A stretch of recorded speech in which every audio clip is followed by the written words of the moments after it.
Okay, so here we are. Today is Friday, the 23rd of May, 2025. And today is the day the sun transitions from the days of holly into the days of the hazel tree.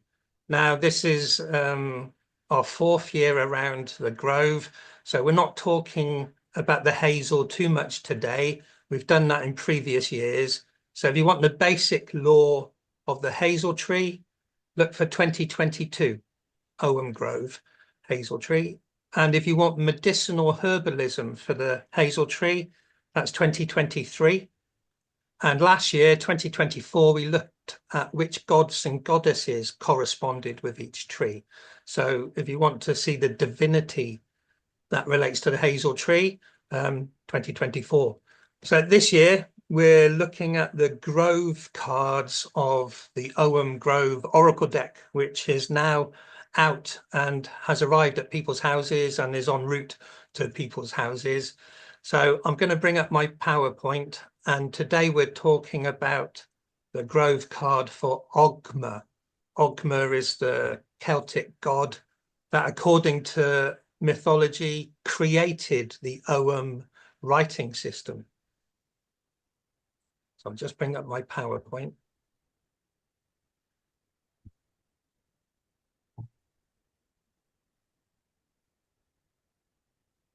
Okay, so this is the Grove card for Ogma, and he is actually surrounded by hazel leaves. So he is relevant to right now, and I'll explain why further on. It's to do with this part of the year wheel corresponding with Gemini, and Gemini being mercurial, and therefore hazel has a relationship with Mercury, and mercurial gods, wizard gods, gods that create writing systems like Odin with the runes and with Thoth and the Egyptian hieroglyphs and stuff. So hazel has this connection with wisdom and lessons and learning, and hazel rods are the traditional rod for dowsing water.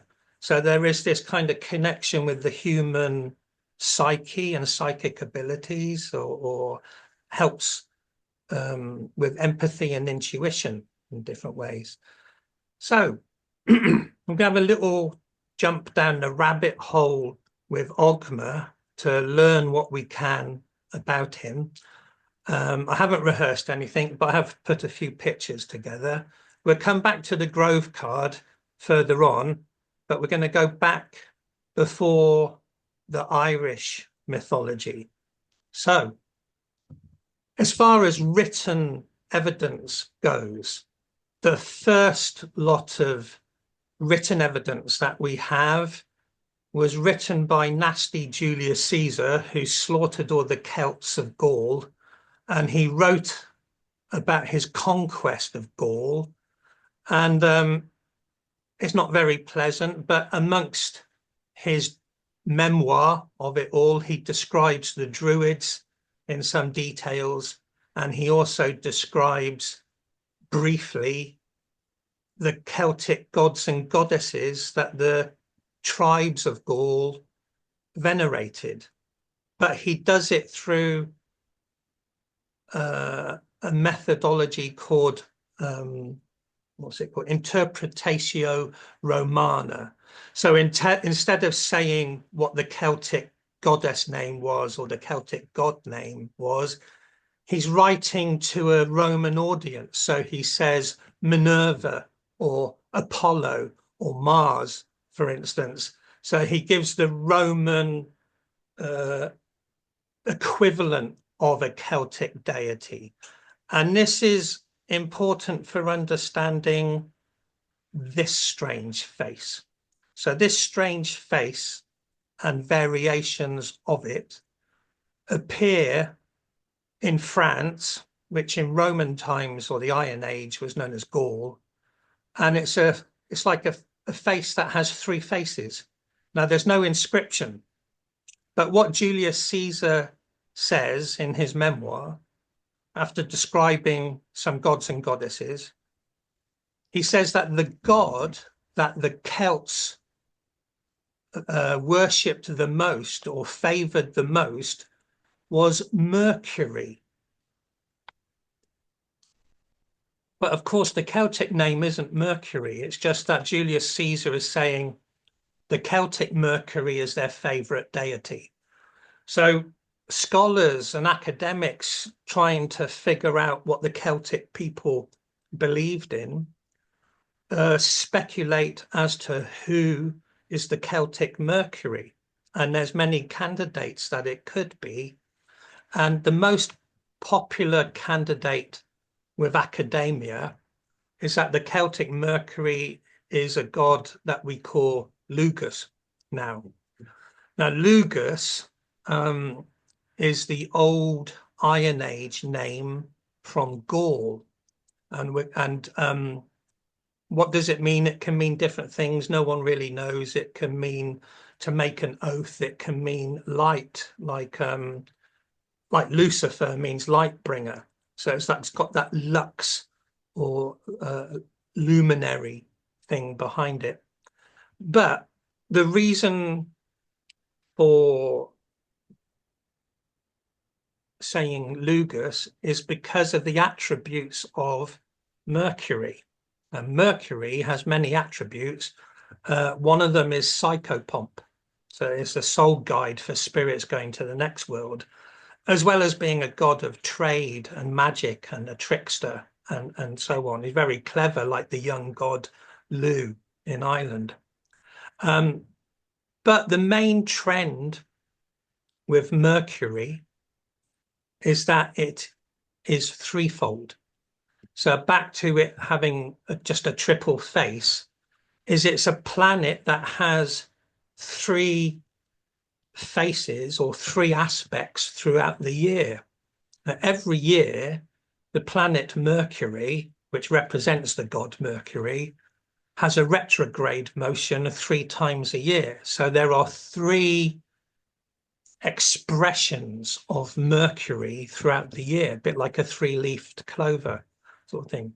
So, and of course, you know, if you know a little bit about Celtic mythology, triple goddesses and triple gods are a very, very Celtic thing. But then that means that each of the 3 aspects are slightly different, even though they're 3 in 1. So like with Hecate statues, one figure has a moon on her forehead, another figure has Mithra sunbeams on its forehead, on her forehead, and another one will have some sort of symbol of the earth. So it's representing moon, sun, and earth, or 3 realms. And the same too, then, that the Celtic Mercury would have 3 aspects or 3 personalities or 3 faces. So in Gaul, there are 3 gods that are attested to with inscriptions, and they are Isus, Tyrannus, and Tuatha. And they're kind of seen as a trinity.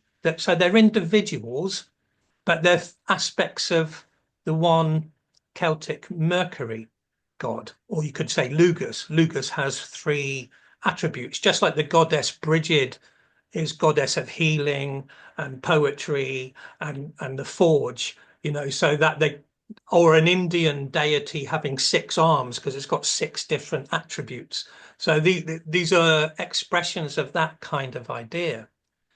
So that's a bit of a long-winded way of pitching the idea that the Celtic Mercury is a trinity, is a triple god in some way. And the forerunner of what I'm going to say about Ogma and his triplicity is Isus, Tyrannus, and Tuatha. Now, Isus is a young god, a bit like Lu. He's depicted on a pillar underneath Notre Dame in Paris, called the Pillar of the Boatman, and he's cutting willow branches Willow is a pain reliever, isn't it? You know, the aspirin from the willow bark. So Esus may be a god of healing because of his relationship with the willow tree. Tyrannus is more like a Jupiter god, a thunder god. He's usually depicted with thunderbolts and a wheel. So he's like a god of the year, but also thunderbolts. And Tutatis is like the god of the tribe. So he's like a father god, maybe. And the word Tutatis is related to the Irish word Tuatha, when you have the Tuatha De Danann. So the Tuatha means the tribe of the gods of Dana. So Tutatis is the god of the tribe, if you like. So he's some sort of paternal deity of the tribe. But these three are aspects of one Celtic Mercury, which may all get lumped as Lugus. But nothing's known for certain. This is the sort of long conversations that academics have over a bottle of wine and never come to a satisfactory conclusion. But these are the ideas that are out there. So, just to breathe, here's another thing then. When we're looking at gods and goddesses, there are two levels that we have to look at. And the first level is what is there in proper archaeology? What is there from the 1st century, the 2nd century, and the 3rd century? What inscriptions are there on statues and so on? So that's kind of factual archaeology. And then about 1,000 years later, or maybe if we're being kind, 800 years later, then you get the first stories being written down. So you have the medieval stories about the Celtic gods and goddesses are almost 800, 900 years after there was archaeology of statues and inscriptions. So there's two layers there. Now, the reason for saying that is that this face represents a Gallic god from France called OGMIOS, OGMIOS. So OGMIOS, and I'm going to talk to him a little bit before we get to Ogma. So OGMIOS, the evidence is there for him in the 2nd century. The Roman writers were writing about Ogmios. So we know bits and pieces from what the Romans wrote down about Ogmios and his strange symbolism. And he's from the same period of time that we have Lugus. So in the 2nd and 3rd centuries in Gaul, in France, you have Lugus and Ogmios. And then it's 800 years before the Irish stories are written about Lu and Ogma. So it's theoretically the origin of Ogma is Ogmios and the origin of Lu is Lugus. That would be applying archaeology research before the medieval storytellers had written their stories down, so these are the jigsaw puzzle pieces that we have. Now, I have encountered some Irish modern day people who are very patriotic about their Irish culture, understandably, but equally some have been dismissive of Ogmios and Lugus having anything to do whatsoever with Ogma and Lu. So some people want Irish mythology to be purely Irish with no external influences. And, each to their own, but there is archaeology 800 years beforehand of Ogmios and Lugus, and also Brigitte for Brigid as well. There are So my approach, and I'm not saying my approach is the right approach, but my approach is that I'm interested in Celtic knowledge from all over Northern Europe. Now, the OM is Irish, and it always will be, but to learn mythology and iconography and symbolism of Northern Europe, I look elsewhere. I look at Ireland, I look at Wales, I look at France, I look at Denmark, I look at Ukraine. You know, all of it is under the same stars, and all of it is interrelated. The tribal cultures moved around, and even Irish mythology has the Book of Invasions, which is an acknowledgement that Irish culture came from other places by boat, you know, from the Spanish peninsula up the Atlantic coast to Ireland and so on. So anyway, that's neither here nor there. But I'm going to spend a couple of minutes on OGMIOS as a forerunner of Ogma. But some Irish people might say he's not related to Ogma at all. So I'm just giving you that information. Now, OGMIOS has very strange symbolism. And his symbolism is illustrated in this diagram. He has very thin chains of gold, like a gold necklace chain, attached to his tongue. They're hooked onto his tongue. And these golden chains reach out and attach to the ears of his followers. Like his followers are literally chained to Ogma's tongue through these golden chains. And what's strange, in a Roman commentary from the 3rd century, the prisoners that are chained to Ogmios are happy. They seem quite happy. They're not trying to break free. They're happy to be chained to him by their ears to his tongue. So it's a very strange image. And the explanation that's given by Roman writers is that Ogmios's words were so beautiful that they literally hooked the audience, and the audience wanted to stay attached to everything that he was saying because his words were so beautiful. So he's seen as a god of eloquent speech and poetry, and just having that ability to hold people's attention to whatever he's saying. So there's nothing in his story about creating an Ogham alphabet. But when you get to Ogma of Ireland, he has different epithets, secondary titles. And one of them is Ogma the honey-mouthed, or of the honey speech, that his speech was so sweet and beautiful that his words were like honey. So Ogma's ability to have beautiful speech is so similar to Ogmios and his golden chains attaching to the ears of the audience. It's the same god of eloquence, if you like. Another similarity with Ogmios and Ogma is Ogmios was described by Roman writers as being a kind of Hercules figure, complete with a lion skin and a big club.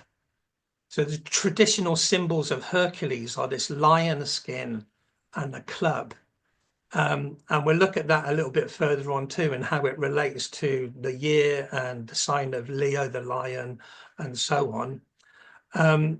But more importantly then is that Hercules in the classical world represented the sun going around the 12 signs of the zodiac, known as the 12 labors of Hercules. So going back to Ogma, who was a giant, powerful god, super strong man, and the Ogham makes a year wheel around all 12 signs of the zodiac. And there's a suggestion then that if there's 12 labors of Hercules, are there year wheel star law mysteries of Ogma? There's just an open question that is potentially there. And we'll look at that further on as well. Another final interesting thing with Ogma, not Ogma, OGMIOS, the Gallic god from the 2nd and 3rd century, is he's said to be old, mature, you know, wrinkly skin, grey hair, whereas Hercules is normally young and beautiful and gorgeous. Ogmios is a Hercules, but he's a mature old man with wrinkles and dark skin.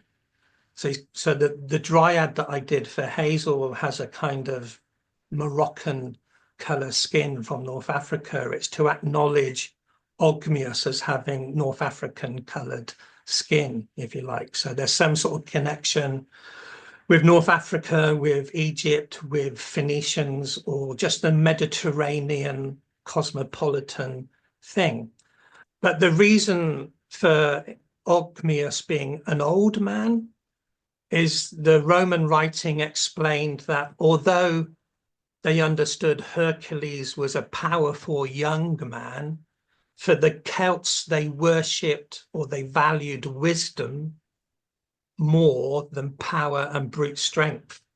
So they required their Hercules to be a figure of age, maturity, and wisdom, rather than a hot-headed, youthful man. So they're the differences between Ogmios and Hercules. So following on from the Gallic trinity of Esus, Tutatis, and Tyrannus, Celtic knotwork does have these guys. They're known as the beard pullers, but it's a triple male figure pattern.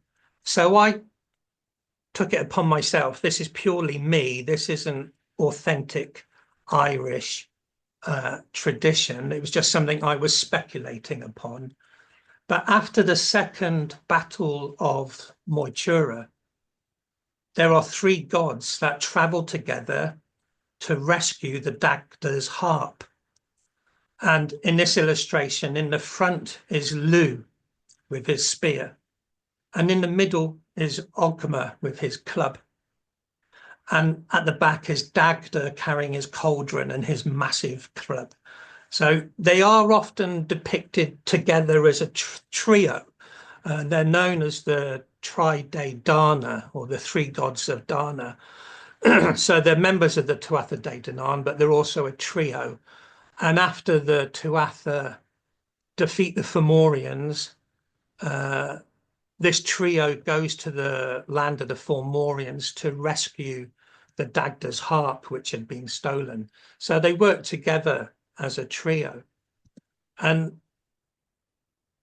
so then what I did with the Ogham is I pondered how you could observe the dance of Mercury, the Celtic Mercury, throughout a year wheel. It's different to zodiac signs and constellations. But what Mercury does is every year it has 3 retrograde motions. So I took this design from Hadrian's Wall, which was from a Mithraic thing called the Mithraic rock birth, and it divides the year wheel into 3 equal sections. So at the bottom, there's like a line from the middle going down to 6 o'clock. That's your kind of starting place between Capricorn and Aquarius, at the heart of Saturnalia in the midwinter. And that first third of the year takes you then from Aquarius to Pisces to Aries into Taurus, the first 4 zodiac signs from that midwinter time. And I gave that to Lu. That's a kind of young god and the rising energy in the year. The second third of the year, I gave to Ogma, and we'll go back to that. And the third third of the year, I gave to Dagda. So it's just a way of spacing Lu, Ogma, and Dagda around the year. Simplistically, if you've got 12 zodiac signs, they've got 4 zodiac signs each, you know, and the pattern used is from Hadrian's Wall. It's an old Star Law pattern, and actually it's used in the Avallone in Vézelay in France, where some of us are going next month. The basilica there actually has Jesus with Cancer the crab and Leo the lion on either side of his head.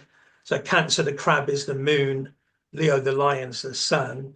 And that's what you have here at the 12 o'clock position. You've got Cancer the crab, cusp, Leo the lion. So that's an old star law pattern that gives you the sun and the moon either side of the brain. And then on either side of that, you've got Gemini and Virgo, which are Mercury. So thinking of the Celtic Mercury, that's that top section of Gemini, Cancer, Leo, Virgo, Mercury, Moon, Sun, Mercury. That's the highest, brightest part of the year, if you like, because it's all the midsummer stuff, isn't it? You know, and Leo is the lion bit. Now, one of the epithets of Ogma is Ogma the sun-faced, you know, as a solar deity, and Leo is the only sign governed by the sun.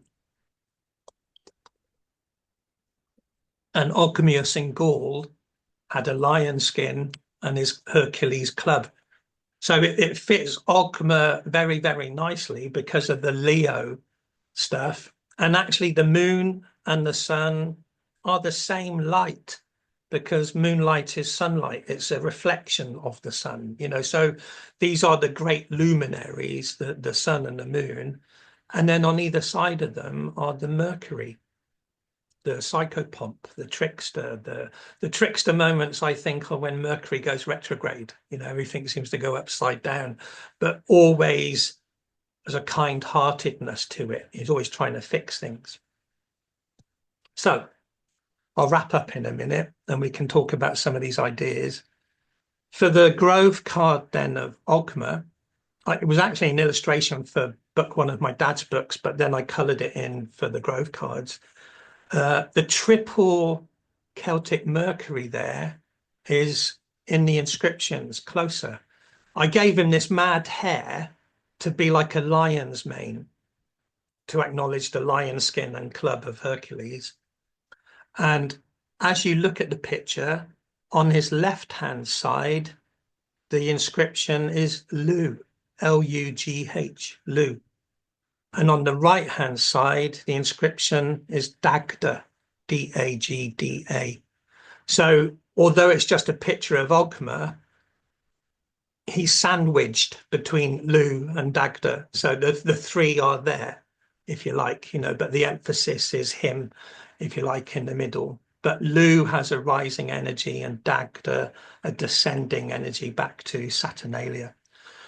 The final inscription on here is on Ogma's knife. And it actually says in Ogham, mother. And that's from a lovely reference to the Book of Oghams, which is actually quite late. I think it's like 14th century. And that's the book that says the Ogham was created by Ogma. And it says that Ogma is the father of the Ogham, but Ogma's knife is the mother of the Ogham. You know, it's his knife that cuts every Ogham letter. So each Ogham letter that is inscribed is born from the mother, his knife. So I'll shut that down and we can talk about some of those ideas. You can put your microphones back on.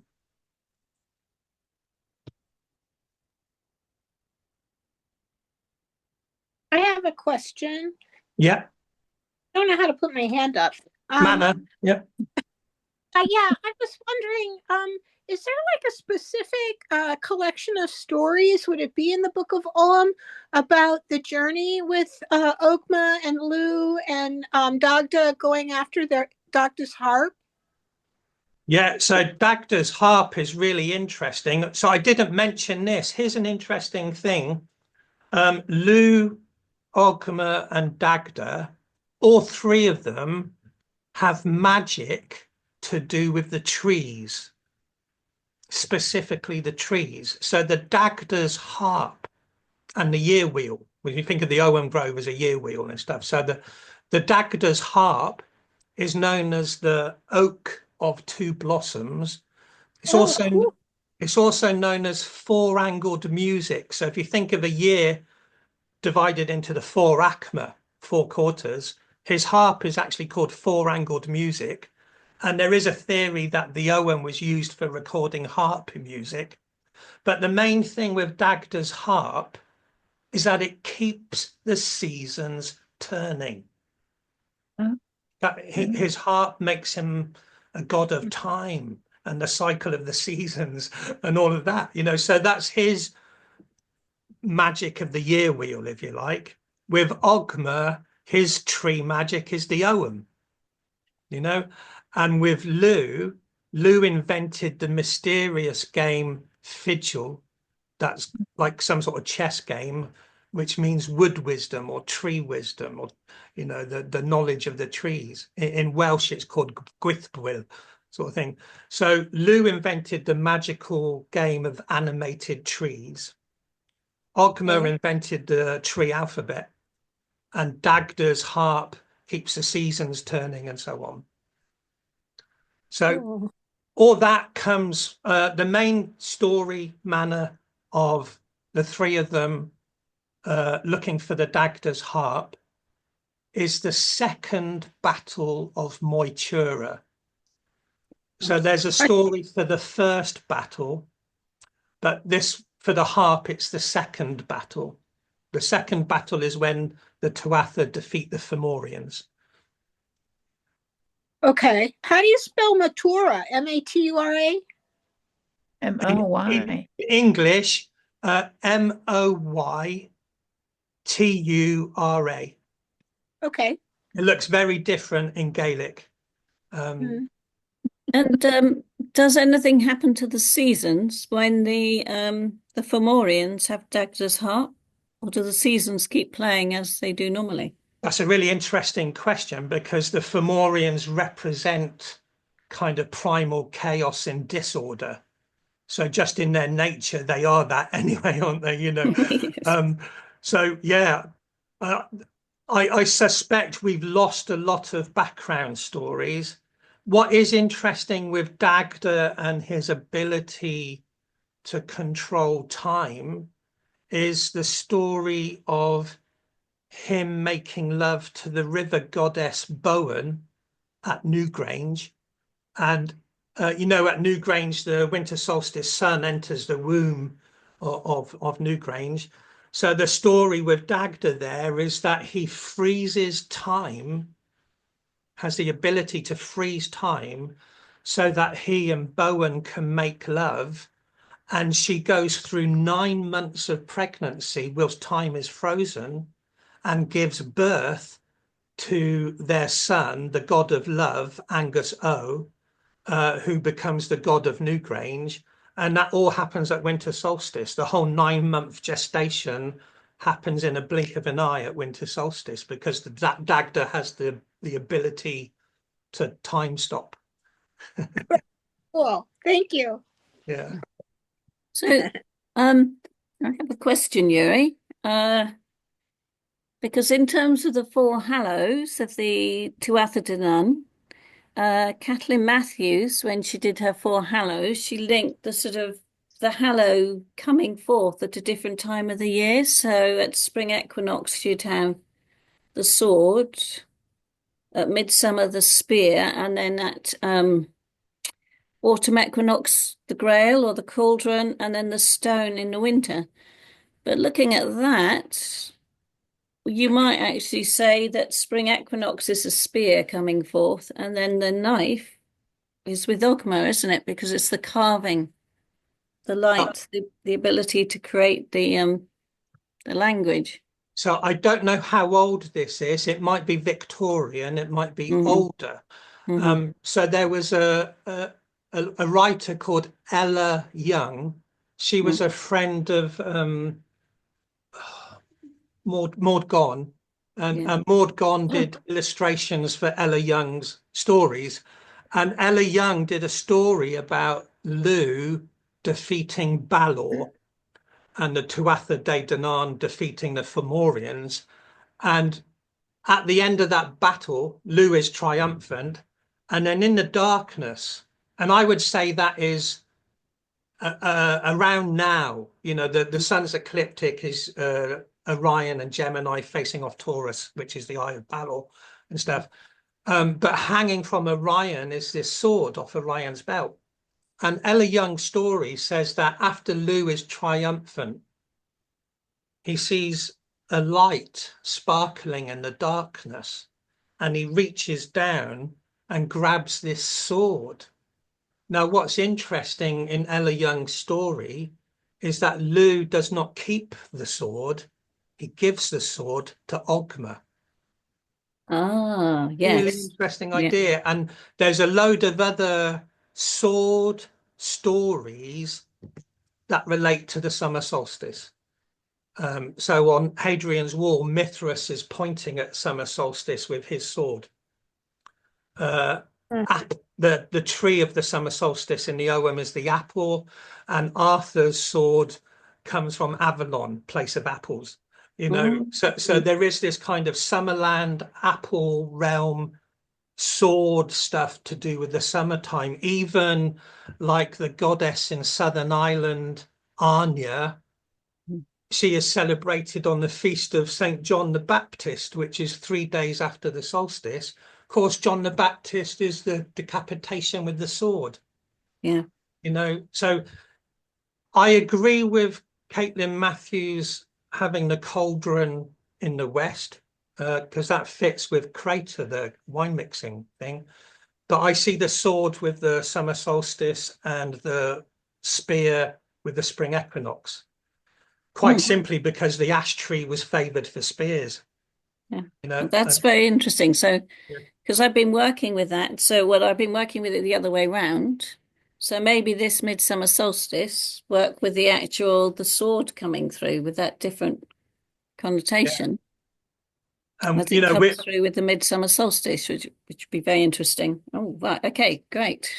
a lot of people don't realise they might have a simple understanding of the Grail romances. I'm talking as a bit of a nerd, and so it's Sir Percival has to find the spear that pierced Jesus in the side and the cup that caught his blood. So the spear and the cup are part of Percival's adventures, and that's the most common known. The adventures a lot of people aren't aware of is Sir Gawain. Gawain in the High History of the Holy Grail has to find the Saracen sword that decapitated John the Baptist and the dish that his head was put upon. So the four hallows are there, slightly Christianized, well, very Christianized, but spear and cup with the Winter King and sword and dish with the Summer King as Jesus and John the Baptist. So the four hallows of the Tuatha De Danann were then retold by medieval Christians into an Arthurian mystery school stuff, I don't know. I guess some people would look at the tarot and see the spear as wands and therefore fire, and the sword as air. So they might come to their quarters with that way. My logic is really based on trees and star law. So the star law of the summer solstice is the sword. Well, yes, because I've never been sure about it, you see. I always think, which way round is it? Because the cauldron, yes, water the autumn, the stone in the winter. So then, yes, so those two, it's like they've always seemed to be interchangeable. So I'm going to now explore the other way around and see how that fits, Yeah. which is a different thing. Here's another thing too, is that the four treasures are all to do with sovereignty. And you can use that for your own sovereignty work, for your own meditations and visualizations and stuff, you know. So like the spear of Lu, that's Lu when he's a young man, a young warrior. The spear is the warrior rising. And the sword is the weapon of the king. You know, it belongs to Nuada. But Nuada steps down and Lu becomes the king. So in a way, Lu and Nuada are both the king. They're the young king and the king in his prime. And Lu leads as king the Tuatha against the Fomorians. So the spear of Lu and the sword of Nuada belong to the king in a way. And then you've got the cauldron of the Dagda. Well, the Dagda is the retired king. You know, he's the father of Brigid. He's the big paternal dude of the Tuatha. And his cauldron is the cauldron that never dries. It's ever giving and stuff. And then the final hallow is the stone, and it will cry out for a rightful king of Ireland, you know. So they're all about kingship, whether it's the spear of the warrior, the sword of the king, the cauldron that allows the paternal figure to provide for the tribe, like Tuatha. And then the stone is the land, the omphalos itself saying yes, you know. So for your own meditations on self-sovereignty, you could work with all four directions in that way, and do it within yourself for your own self-sovereignty. Then you're monarch of your own inner world, aren't you? You know? Yeah. I like that. One of my favorite things comes from the Irish tradition of Maeve, the sovereignty goddess of the Hill of Tara. And there were 3 rules that any king of Ireland had to live by if he wanted to remain married to the goddess of sovereignty. If you broke any of these rules, marriage is over, the hand fasting is over, sort of thing, you know. And so, number 1, do not be fearful. You know, so I translate that as be peaceful. You know, if you're peaceful, you're balanced, you know, everything. Life is scary, but, you know, be peaceful. The next one is do not be cruel. So the King of Ireland had to be peaceful and kind. Nice guy. Yeah. And the third one is, bearing in mind sovereignty goddesses are quite sexual and free with their affection. The third one is do not get jealous. So and I translate that as be content in yourself. So if you're kind, if you're peaceful and kind and content, then you are sovereign over your own mind.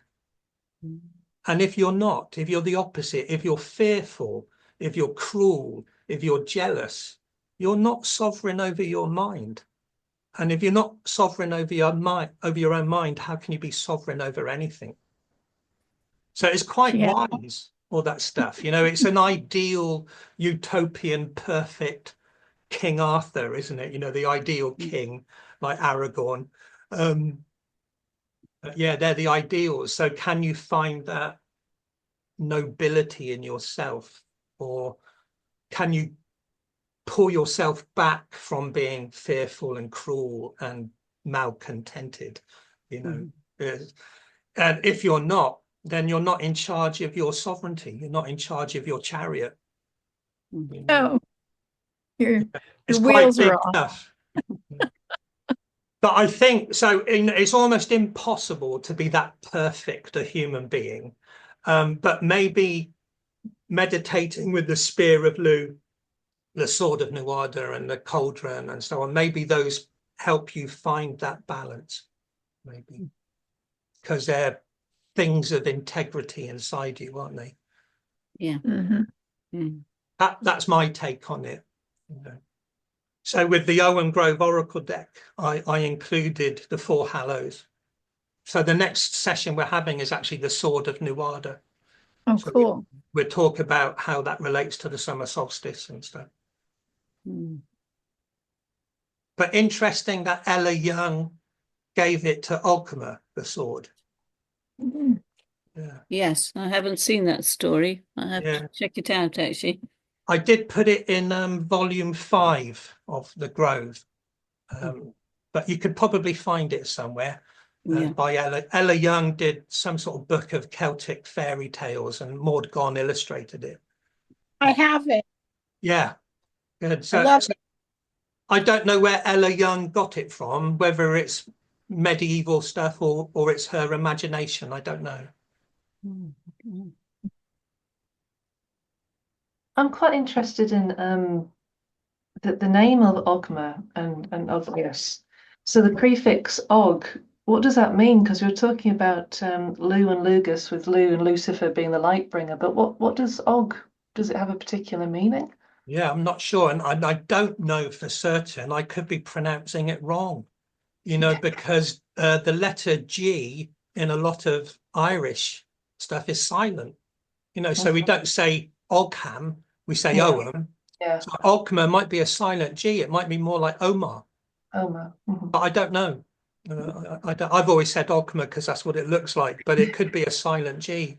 Wasn't there something, am I right in remembering Paul Broadhurst, when he did his book about George and the Dragon, the legends about the giant of the earth was Og and it was gold in the earth or something? Oh, I Okay. think that's what it was.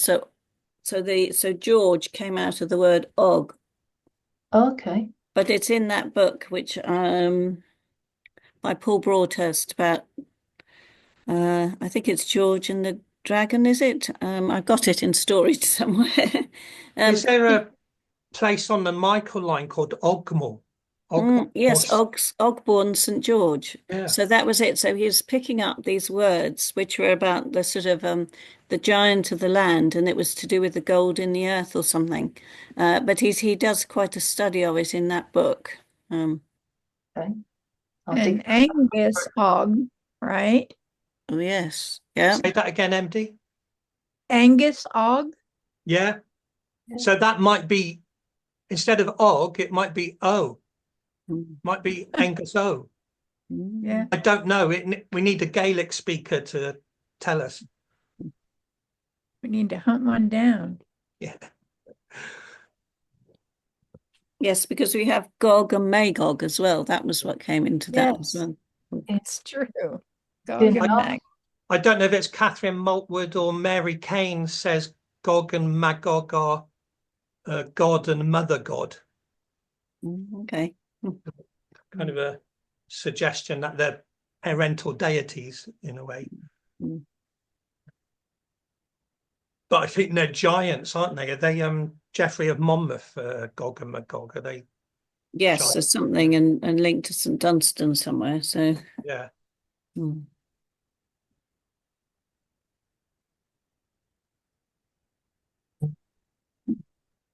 Lots of information today. There's more stories about Ogma. When Lou first turns up as a young man, a bit proud and saying he's brilliant at everything, makes him sound very arrogant. But he's telling the truth. He is brilliant at everything, and he even has a strongman contest against Ogma, and Lou wins. You know, Ogma is this great big bodybuilder, but Lou still beats him in a strength thing. You know, but Ogma is kind of the little John of the Tuatha De Danann. You know, he's the big strong one. And I used to think, I don't know where I got it from. I used to think that he was the brother of Brigid. I don't know where I got that from, but I corrected myself. He seems to be the brother of Dagda, so therefore he's Bridget's uncle. There you go. So the goddess of poetry, her uncle invented the Owen writing system, you know. Yeah. But it might be that different stories in Ireland confuse the family tree a little bit. That's possible too. Yeah.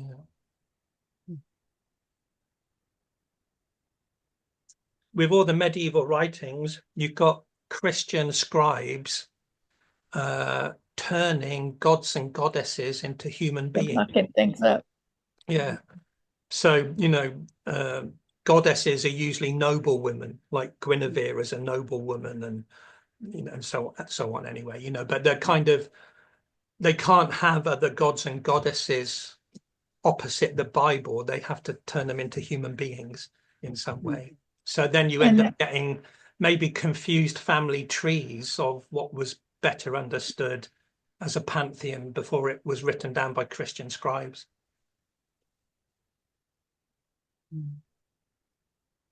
That's why I look at Northern Europe as a whole. You know, I'm trying to look for the common stories amongst all of Northern Europe. So I can't look at Ireland on its own. I can't ignore Ogmios and Lugus in France. You know, somehow they're jigsaw puzzle pieces too. And the whole of Northern Europe has a story to tell about tribal cultures. Well, that box you put on the page today. Yes. Mm-hmm.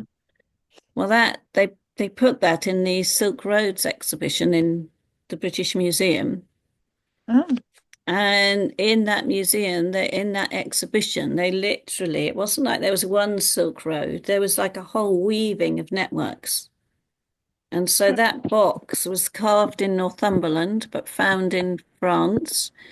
And I posted it as a little comment that, because I took a photograph of it, where they say that the whale would have sailed through the seas of the Silk Road and ended up washed up in Northumberland.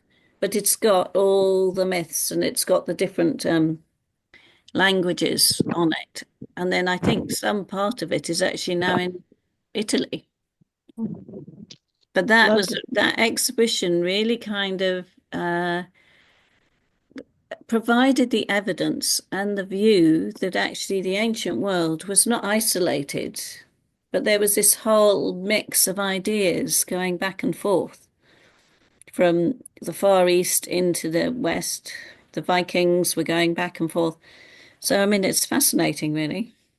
I can't remember the name of the book. You might remember it. And I think the writer's name was Andy Robb, but I might be wrong. But it was about lines across the land and alignments across the land in Europe. And the main thing that stuck in my head about these ancient trackways or lines is that a lot of them were named after Hercules or Melkarth. Melkarth is the Phoenician Hercules, but it makes you then think about Ogmios as a Hercules, that there are these lines across the land which are like a web that would potentially connect with silk routes and trade routes and traveling from one area to another area and stuff, you know. Nomadic people or nomadic tribes, that's the silk trade, isn't it, really? Yes. Mm-hmm.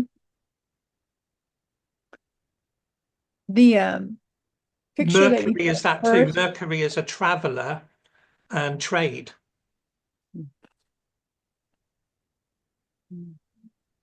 I interrupted somebody. Who was that? Me. The picture you put up first, that was the triforma of the bearded. Yeah. And where is that from? That's from France, from Gaul. And there's a few variations.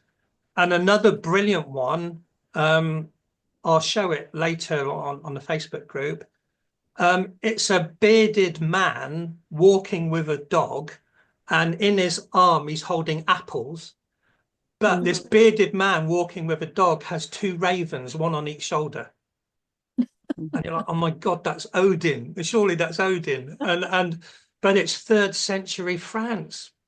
You know, so it's like, there's something Northern European and different things pop up in different places. So Ogmios and Lugus get to Ireland and become Ogma and Lu, and this figure with two ravens gets from France, and then you get Odin with his two ravens. You know, they're not at odds with each other. These are tribal interactions somehow, you know. Really. Yeah. It just makes so much sense, doesn't it? Yeah. But they all exchanged ideas. And really the difference between Vikings and Celts is centuries, you know, so the figure with two ravens in France is 3rd century, and then Odin with his ravens is like 8th or 9th century, you know, so it's many centuries have gone by, but there's this traveler with two ravens. Mm-hmm. Yeah. Too many coinkydinks. It made me think of Gandalf in Lord of the Rings, that Gandalf, as he travels around Middle Earth, all the different people have different names for him. You know, he's still the same old wizard, but it's got different names in each area. Yeah, the traveller with two ravens. You know. Yeah. Okay, 8:15, so we better do our meditation. And you put your microphones on, off, or turn off the recording.